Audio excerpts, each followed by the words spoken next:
जय हिंद। तो चलिए क्लास को आगे बढ़ाते हैं। और कल की क्लास में आप लोगों को कुतुबुद्दीन ऐबक फिनिश कर दिया गया था। तो कुतुबुद्दीन ऐबक कल की क्लास में ख़त्म हो गया। तो आज आराम शाह को देखते हैं। आगे बढ़ेंगे। और कुतुबुद्दीन ऐबक का एक पुत्र था, तो उसका नाम क्या था? आराम शाह था। तो ऐबक का पुत्र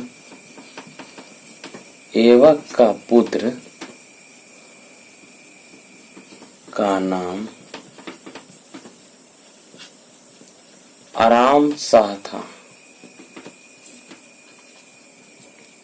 ये जो आराम शाह था ना, यह एक महाअयोग्य शासक था। अयोग्य शासक था। आराम शाह सिर्फ 9 महीना ही सत्ता में रहा। ठीक है। आराम शाह की मृत्यु 1211 ईस्वी में इल्तुतमिश ने कर दिया। आराम शाह की मृत्यु 1211 ईस्वी में हो गया। इसकी मृत्यु कौन किया? मृत्यु इल्तुतमिश ने करवा दिया। इल्तुतमिश ने करवाया। ठीक है। तो चलिए इल्तुतमिश के बारे में पढ़ते हैं। इल्तुतमिश का शासनकाल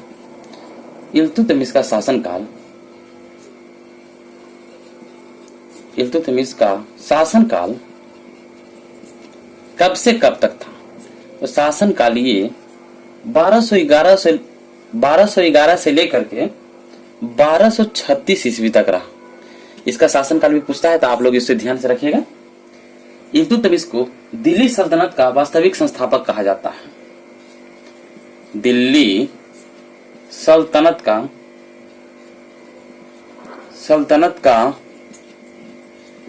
वास्तविक संस्थापक कहा जाता है। इल्तुतमिश को ही गुलामों का गुलाम कहा जाता है। इसे ही गुलामों का गुलाम कहा जाता है। तो आइए इल्तुतमिश के प्रमुख कार्य को देखते हैं। इल्तुतमिश ने अपनी राजधानी दिल्ली को बनाया। जो राजधानी है यह दिल्ली को बनाया। ठीक है। इल्तुतमिश ने शुद्ध अरबी का सिक्का चलवाया। क्वेश्चन आपसे पूछा जाएगा, इल्तुतमिश ने कौन सा सिक्का चलाया? तो शुद्ध अरबी का सिक्का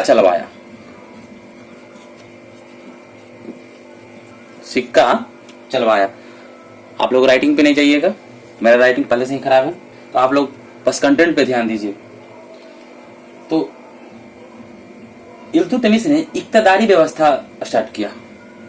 इक्तादारी व्यवस्था किसने स्टार्ट किया? तो इल्तुतमिश ने।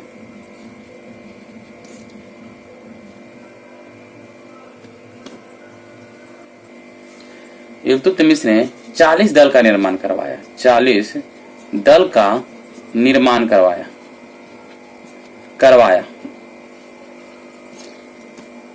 इसे ही तुर्क ए चहलगान कहा जाता है।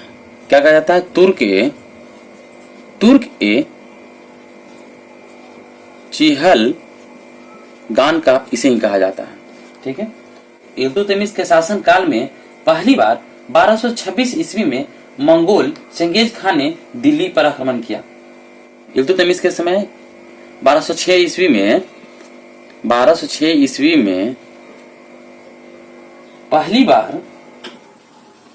पहली बार मंगोल चंगेज खान ने आक्रमण कर दिया। मंगोल के शासक चंगेज खान ने आक्रमण किया। वो भी किस लिए किया? ये जलालुद्दीन मांगवर्नी को पीछा करते हुए आया था। ठीक है। तो उस समय इल्तुतमिश ने जलालुद्दीन मांगवरनी को शरण दिया। तो इसी समय जब चंगेज खान को पता चला तो वो सीधे दिल्ली पर अटैक किया। तो चलिए आगे बढ़ते हैं। इल्तुतमिश के पुत्र नसरुद्दीन के सम्मान में सुल्तानगढ़ी का मकबरा इल्तुतमिश ने बनवाया। इल्तुतमिश ने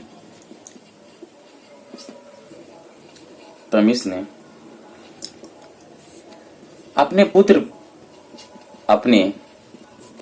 पुत्र के सम्मान में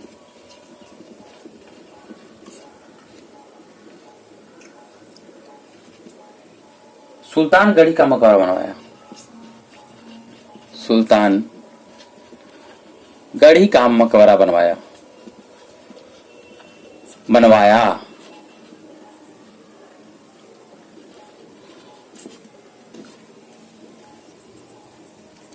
इल्तुतमिश ने ही कुतुब मीनार का निर्माण करवाया।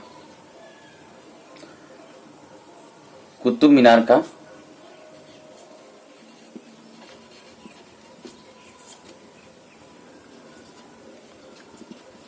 निर्माण पूरा करवाया।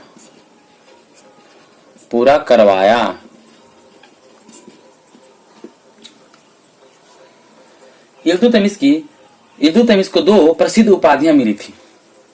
इल्तुतमिश के दो प्रसिद्ध उपाधि मिला। पहला जो उपाधि था वो है अमीर उल उमरा का उपाधि। अमीर उल उमरा की उपाधि। ये उपाधि इसे किसने दिया? उपाधि दिया इसे गौरी ने दिया था। गौरी ने दिया। और दूसरा जो उपाधि मिला, ये उपाधि सुल्तान ए आजम का मिला। सुल्तान ए आजम का उपाधि मिला। ये उपाधि इसे किसने दिया? तो बगदाद का खलीफा अल आदिल बिल्लाह ने दिया था। बगदाद का खलीफा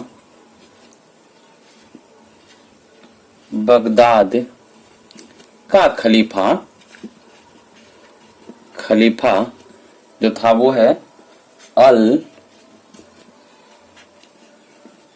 आदिर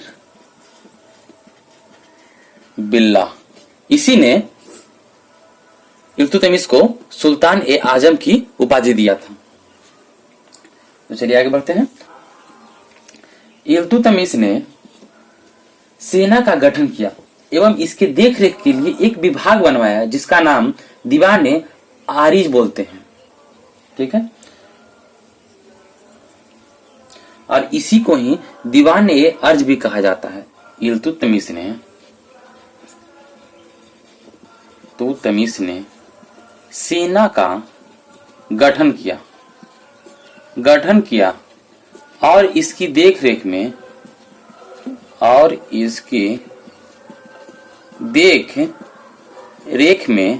एक विभाग बनवाया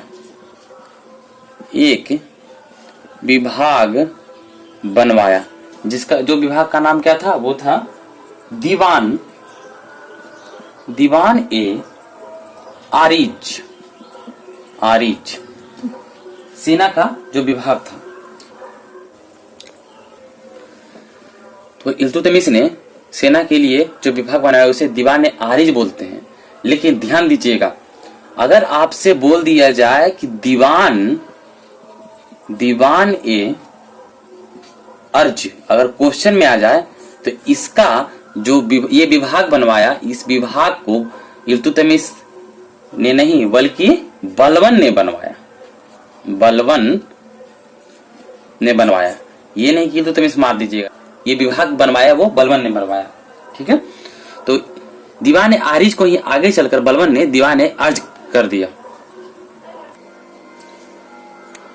सुल्तान के बाद जो दूसरा पद होता था वो पद काजी उल कुजात का होता था।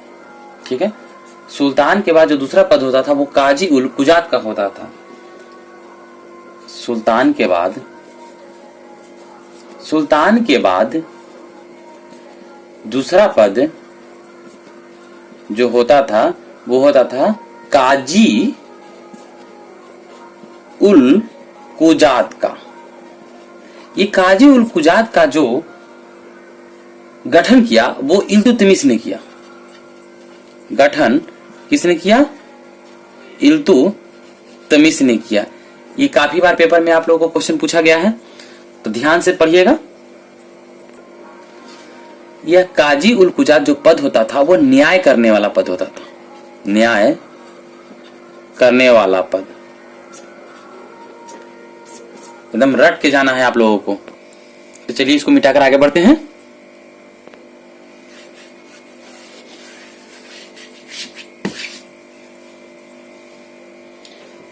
बारह सौ 15 ईस्वी में जब इल्तुतमिश सत्ता में आया तो 1215 ईस्वी में इल्तुतमिश ने तराइन का तीसरा युद्ध लड़ा। तराइन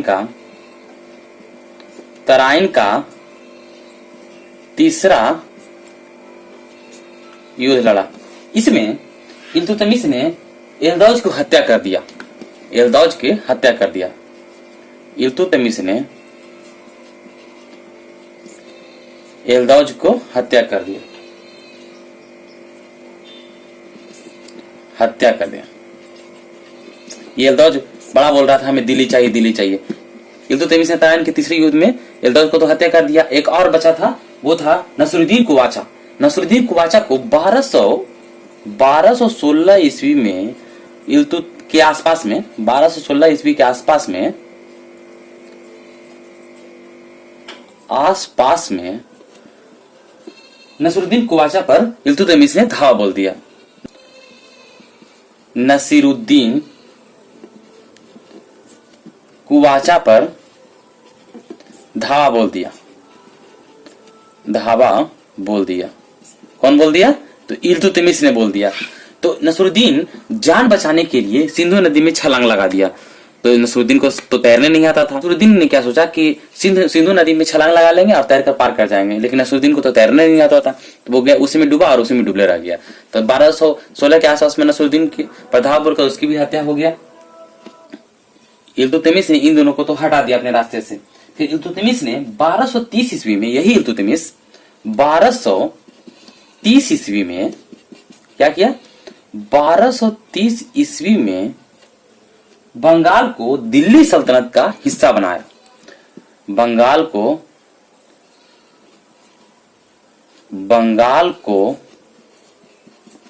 दिल्ली सल्तनत का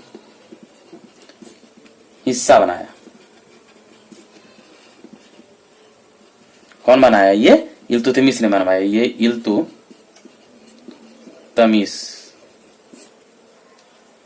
ठीक है।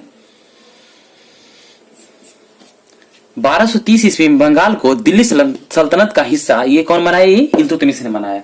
और 1231 ईस्वी में ग्वालियर के राजा मंगल देव को पराजित कर ग्वालियर को भी दिल्ली सल्तनत का हिस्सा बना लिया।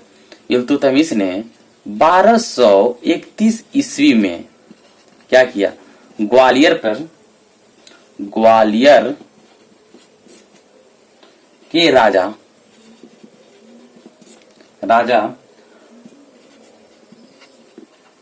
मंगल देव को पराजित करके क्या किया? ग्वालियर को दिल्ली सल्तनत का हिस्सा बना लिया।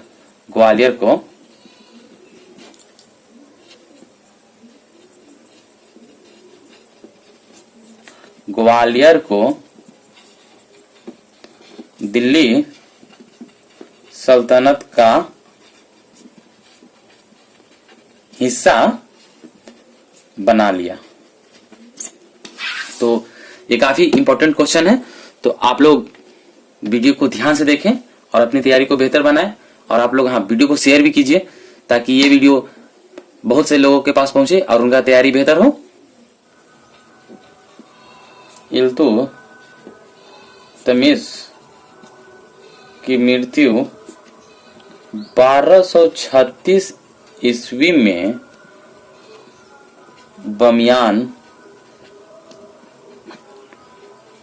बामियान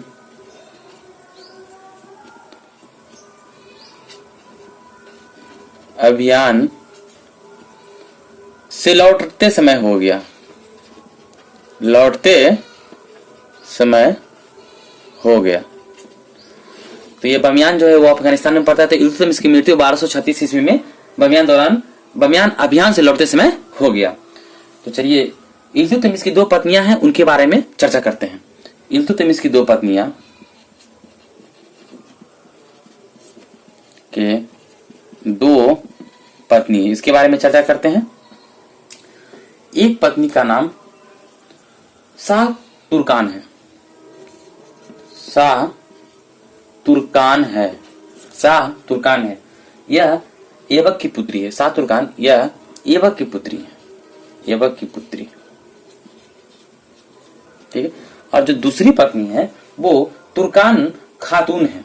दूसरी पत्नी तुर्कान खातून है।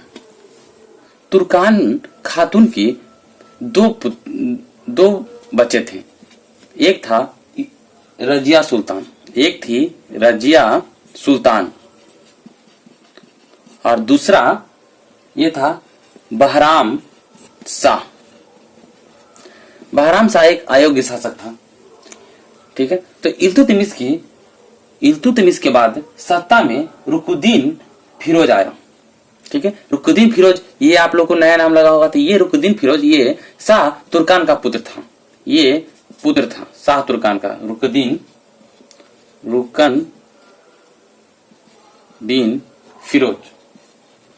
फिरोज। शाह तुर्कान के 2 बच्चे थे। एक था रुकुद्दीन फिरोज और एक नासिरुद्दीन मोहम्मद था, ठीक है। नासिरुद्दीन की तो मृत्यु पहले ही हो गई थी। तो इल्तुतमिश के मरने के बाद रुकुद्दीन फिरोज सत्ता में आया। तो चलिए मिलते हैं नेक्स्ट क्लास में। अगर आप चैनल पर नए हैं तो चैनल को सब्सक्राइब कीजिए, वीडियो को लाइक कीजिए, वीडियो को शेयर कीजिए। चलिए मिलते हैं नेक्स्ट क्लास में। जय हिंद।